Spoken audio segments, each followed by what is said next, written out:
What is going on, guys? Welcome back to the studio, and today I have got a lot of magic. As a magician who has been doing magic for about 8 or 9 years now, coming up to a decade, it is no surprise that I have spent a lot of money on magic and acquired a lot of tricks. And this is essentially my deep storage, my magic trick graveyard.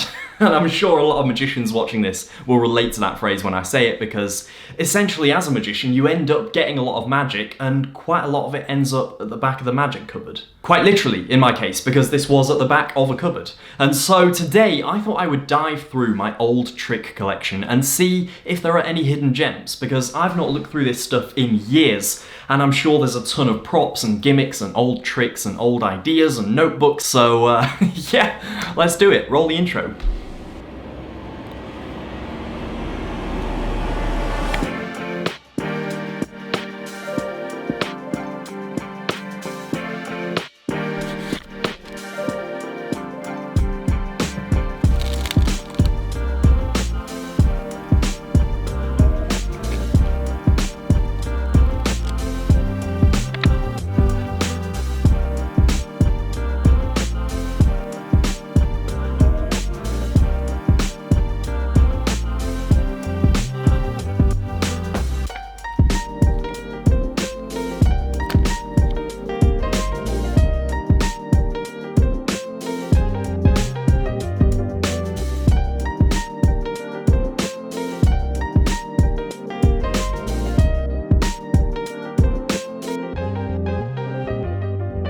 Hope you enjoyed that intro right there. That is something that I'm calling boomerang. You get it? Because I'm called Cavan Booth, and it's like a boomerang, booth. It's clever, it's clever. Okie dokie, let's take a look. Did I just say okie dokie? No one ever says that. This is my old magic trick collection, and yeah, just starting with the first thing on top. It's not that old, I've performed this recently, but it's called Red Mint by Victor Sands. This is a trick that I've certainly got my money's worth. I've performed this a few times, actually. You know what? I'm gonna perform it one last time. One last performance of this trick. If you've not seen this trick before, essentially you take a packet of gum and you change the packaging first. And then you take one of the sticks of gum, in this case the blue one, and you turn it into a red packet. And for the final kicker, you take the other 2 gum packets and you change them in slow motion. Some of these will have hardly been used. Like this, for instance. This is chess guess. This was a bit of an odd release, if I'm honest. I'm sure a lot of the reviews out there will say pretty similar stuff to what I'll say about it, which is that the build quality wasn't amazing. It was quite expensive as well. I believe it was something like £90 or $90. Yeah, it was just not my favorite. So unfortunately, despite it being quite an expensive purchase, it did end up in the magic cupboard. Bang On by Mark Oberon. And actually pretty good trick that I did perform occasionally, but it's just too bulky. The effect is any named card in envelope, and it really is a free choice, which is a great effect, don't get me wrong. The fact that it really is no force and no limitations, and you have that card so freely from a wallet, from an envelope in a wallet. Yeah, it's a great idea for a trick, but it's a lot of dedication. If you want to perform it, then that is what you're performing. You know, it takes up a lot of room. I don't want to say too much more than that. I mean, you know, looking at it now, I do sort of want to go back to performing it, you know? This is one of those things that it keeps bringing you back, and I do want to perform it. Good to see it again, though. Good to see it again. And this is a very similar looking envelope, but this is actually a peek device by Illusionist, I think. So the spectator writes something or draws something, you put it in a pocket, you close it up, and you know what that information is. And this was released with the How to Read Minds kit, which I highly recommend actually as a sort of beginner, well, not beginner really, I mean the stuff in it is quite advanced, but it's a good little stepping stone towards mentalism. This is Linko, sorry, by Ben Williams. Don't know why there's a playing card, but this is a trick where you link polo mints, but the polo mints that are printed on the packet of polo mints. It's a really nice moving ink effect. So far, a bit of a mixed bunch of odd magic releases. This one is Romero Box, Again, a little bit pricey for what you get, but it's a card box with a switching capability. And not deck switching, single card switching. You put something in here, you perform a certain action, and the cards that come out are different to the ones that went in. So you can switch predictions, or coins, or there's a load of different routines. It was one of those things that seemed like a really good purchase at the time. Yeah, not really for me. This is a nice one. I'm gonna turn off the lights for this one, but essentially you grab an object from thin air and you throw it into the bag.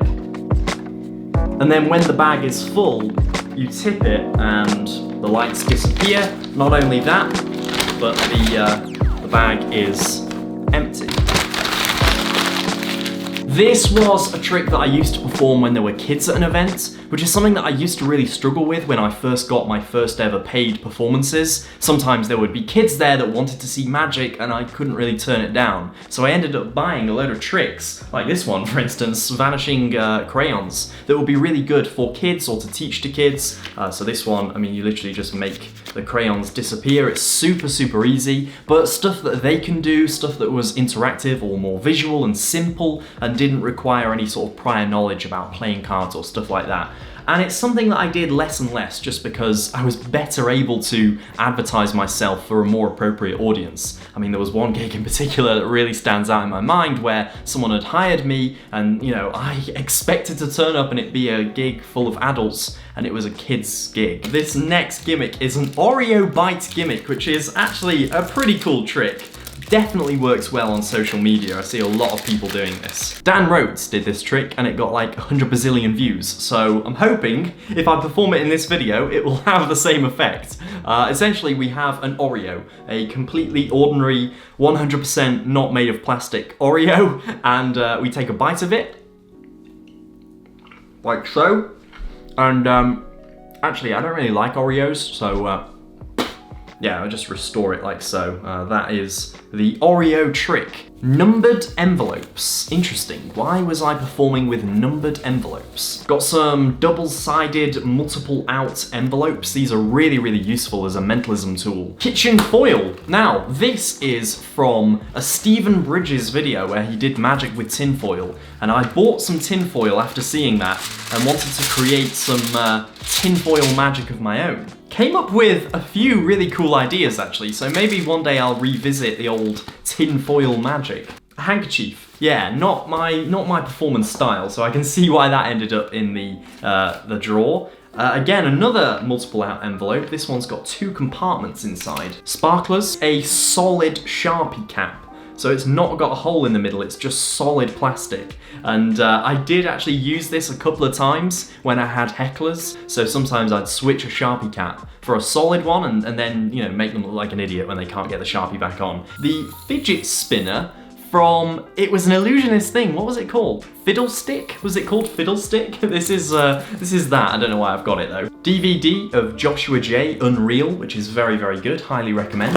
There's also a lot of construction things in here, like we've got elastic thread and magnets and buttons and all that sort of stuff, but this right here is really interesting. This is some plastic piping that I bought for a trick where again, this will sound ridiculous, but I have these ideas and I just have to go out and find some stuff and try and make it happen. Essentially, I would have a bag of liquid sort of here at my side and then plastic piping going up my arm right down to my sleeve, and when I applied pressure with my arm, obviously the liquid would go up the tube and I could then load it into cups, or I tried like a suction thing. None of it worked, and the idea of performing with plastic tubing all rigged up and me moving around like a Lego person was not for me. There's a lot of that here. There's a lot of me buying something and playing around with an idea and it not working, and me, you know, abandoning it to the magic drawer, but not throwing it away. In these notebooks, there's a lot of ideas, you know. I've got tons of notebooks just filled with magic ideas, some of which were successful and some of which weren't, but not every idea you have can be successful. That is just complete rubbish. You have to go through these failures. You have to, I don't even see them as failures, it's almost the wrong word. They're almost stepping stones. You know, you have to learn the creative process. It's not something that you just happen. You know, some people ask me, oh, how are you creative at magic? How do I create magic? Honestly, the answer I give is just try, you know? And so this stuff, all this sort of messing around with props, it's me trying ideas. I mean, this right here, this is one of the first pages I've turned to in this notebook. This is an idea for a flask that the magician would have on stage just as their drink, but it's got a hole cut into it. And inside is a screen, like a phone, that will be sending them messages that are coming from a plant in the audience. So the plant sees the spectator next to them write something down, they type what the spectator has written, they send it to the magician, and the magician sees it on the screen hidden inside their water bottle. You know, it's a crazy idea, but it's something that I've come up with, and maybe in the future I'll refine it. It would take me hours to look through these notebooks, so we're just gonna move on. We've also got liquid metal forks, which is a really good trick, so I'm not quite sure why it's in this, but maybe these are just spares. I mean, you know, spares are always good to have. This is... Mum, this is not what it looks like. A bag of white powder. Excuse me? What is that? No, this is a magic trick. It's a magic trick, I promise. Oh, sure, yeah. Second strike it is for you, Cavan. Third one and you're out. No, seriously, it's a magic trick. Well, I mean, now you mention it, magicians do have some weird objects. Okay, I'll let you off with a warning, but just this once, okay? Next time, it'll be a proper strike. Okay, thank you. Alright, carry on. Moving on from these items, the next box we're going to take a look at is a slightly smaller one, but again, more DVDs, Roth on Coin Magic, more Dan and Dave stuff, really good. This is coin in elastic band ball. There is actually a coin right in the middle of here. Spectator signs a coin, it disappears, and then it reappears inside an elastic band ball, the same coin, and you rip the elastic bands off or you cut them open and it really is inside there. So that is a trick that I used to do at family parties and stuff like that. Buried in the middle of these key rings and paper clips is a raven, believe it or not. This is definitely the weirdest item in the whole collection. It's a mold of my teeth. Don't ask. Actually, I better explain, I didn't make that mold. That was when I got my brace taken off and they did a mold of my teeth, and for some reason I have it and it's a bit broken. So yeah, that's weird. I think this is flashwool. I'm not gonna set it on fire to find out, but I'm pretty sure that's flashwool. Final box is this one, and this is some really early magic. Oh my goodness. First thing, I know what this is. I might have shown this on the channel before. This right here is pretty much responsible for my obsession with magic. It's the reason I'm in front of the camera right now, it's the reason I'm in this studio. It is the rabbit from my first ever magic kit from when I was little. I kept it from all those years ago. So yeah, a little bit nostalgic. I'm gonna move on before I get emotional, but this is the rabbit that doesn't have a name. This, again, another bit of nostalgia. Oh, even more so actually. This is a Marvin's Magic deck of secret magic cards. Now this, in case you don't know, is a Svengali deck, and some people watching this video might be like, okay, Svengali deck, whatever, it's a, you know, beginner trick magic deck that everyone knows how to do, but I genuinely believe that this is such an underrated, powerful tool in magic. A lot of magicians sort of dismiss the Svengali deck and say that it's easy and that it's simple, but there are so many tricks that people can do with this, and a lot of magicians just disregard it because it doesn't use sleight of hand and it doesn't use a fancy method. But my god, they are missing out on some beautiful magic.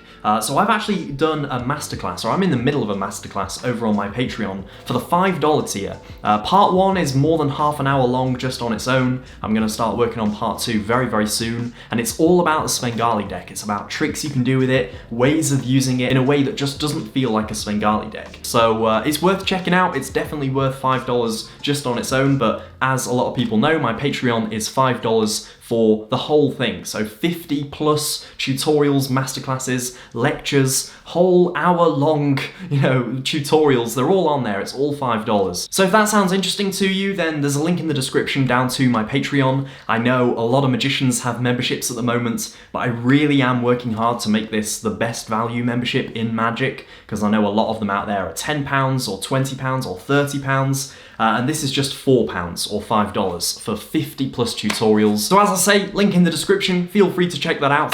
The only reason I bring it up is because this is a Svengali deck, and really, really nostalgic. This is from Marvin's Mind-Blowing Magic. I feel like I should get this framed, maybe put it up in the studio at some point, because this prop had such a big influence on me becoming a magician. I love the Svengali deck. I think it's something that, yeah, as I say, I think it's such an underrated, deadly weapon of magic, and it's the thing that really got me into magic. You know, it wasn't my first deck, it wasn't my first prop, but it was the thing that really cemented my love of magic, and you know, that's always something that you have a close connection to. So moving very swiftly on, 26 feet of flash string, because you never know when you want to burn up some flash string. This is Unbelievelope. I think it's called Unbelievelope, and it's a switching envelope. So you have a card fully on display, you reach inside, you pull it out, and when you pull it out, it's different to the one that they saw inside. Rubik's Cube that's really, really clunky and not that good, but it's got nice sort of printed elements rather than stickers. Ooh, nice silk bag. Again, another Rubik's Cube. This was clearly from my Rubik's Cube days of magic. Do you remember that? Do you remember when everyone got into Rubik's Cube magic for a bit and everyone was releasing Rubik's Cube tricks? Thank you, Stephen Brundage, for that little era of magic. I think it's really good. I like Rubik's Cube magic, but I think for a time it was a bit overdone, and I think we can all look back and admit that now. Oh wow, this is definitely a 2020 edition, when I was trying to come up with magic for face masks. OG business cards, no way. No way! Oh my goodness. So, you know how I mentioned earlier that I wasn't advertising myself as a magician very well? This might explain that. That was my original business card. Oh my goodness, what a throwback. I've got to keep those. That is a memento. Wait, what does it say on the back? Impossible is an opinion. More trick releases here. The Informant by Bobby Motta, which is actually in my pocket at the moment as my everyday wallet, and Chaos by Matteo Beach. Matteo Beach. Unfortunately, Matteo Beach had a recent Kickstarter that didn't make it to its target, which was like floating deck shelves. But if that is ever released on Kickstarter again, I will not miss the boat on it because they look great.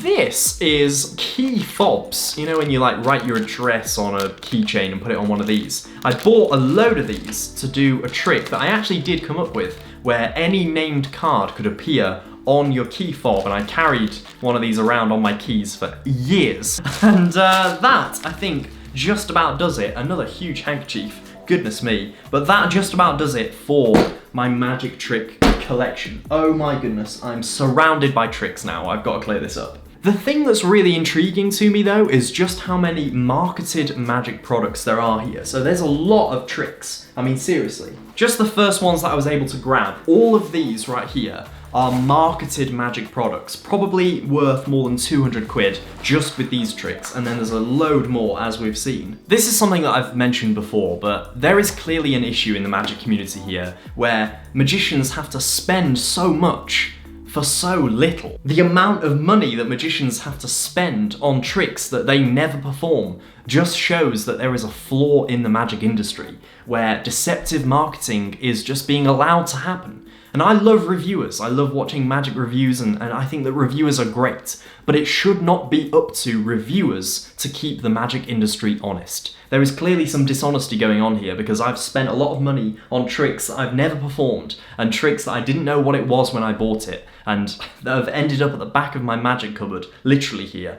And that is so wrong. We should know what we're getting when we buy it. Not to say that we should know the method, because of course that's what we're buying. Yeah, it's terrible. I'm not going to repeat myself too much. I've done a whole video talking about this topic, but it is just interesting to me, uncovering all of this old magic and realizing just how much money went into this collection. This is scary. Overall, I really enjoyed looking through old tricks. I don't know how interesting this video will be to other people, but if you did enjoy it, please do click the thumbs up button down below. That really helps me out. As a small channel in particular, any sort of interaction is fantastic, so comments and shares are great. And if you are new around here and you've made it to this point of the video, then I think you might like my channel. If you like stuff to do with magic and you enjoyed this one, feel free to subscribe and join me as I continue the props series. We're gonna go a little bit more specific in future episodes. So this was quite sort of vast, going through a lot of different products. But I'm hoping to sort of hone in on a couple of different props and ultimately questioning whether we need props and whether this sort of materialistic way that magicians have to be